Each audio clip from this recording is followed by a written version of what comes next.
അതിവിശാലവും മനോഹരവുമായിട്ടുള്ള ഈ തീർത്ഥക്കുളം ആലപ്പുഴ അനന്തനാരായണപുരം തിരുമല ദേവരുടെ ആറാട്ടുകുളമാണ്.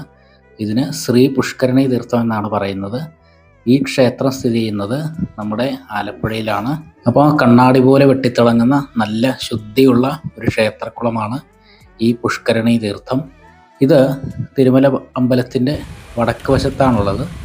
അപ്പോൾ ഈ ക്ഷേത്രക്കുളത്തിൽ നമുക്ക് ആറാട്ട് സമയത്തും പിന്നീട് വിനായക ചതുർത്ഥി സമയത്ത് ഗണേശ വിഗ്രഹ നിമജ്ജന സമയത്ത് മാത്രമേ പ്രവേശിക്കാൻ പറ്റുള്ളൂ. പിന്നീട് ക്ഷേത്രത്തിൻ്റെ ചടങ്ങുകളൊക്കെ ഉള്ളപ്പോൾ നമുക്കിവിടെ പ്രവേശിക്കാം. അല്ലാത്ത സമയത്ത് ഇത് അടച്ചിടുകയാണ് പതിവ്. കാരണം നേരത്തെ ഇത് ഓപ്പൺ ആയിരുന്നു. അങ്ങനെ ഇരുന്ന സമയത്ത് ഇവിടെ പുറത്തുനിന്ന് ധാരാളം ആൾക്കാർ വരികയും അങ്ങനെ കുളം മലിനപ്പെടുന്ന ഒരു അവസ്ഥ വന്നപ്പോൾ ദേവസ്വം അധികൃതർ ഇപ്പോൾ ഇത് അടച്ച് സൂക്ഷിക്കുകയാണ്. അപ്പോൾ നിങ്ങൾക്ക് വീഡിയോ ഇഷ്ടപ്പെട്ടാൽ ഷെയർ ചെയ്യുക, വീഡിയോ ലൈക്ക് ചെയ്യുക, അതുപോലെ കമൻറ്റും ചെയ്യുക.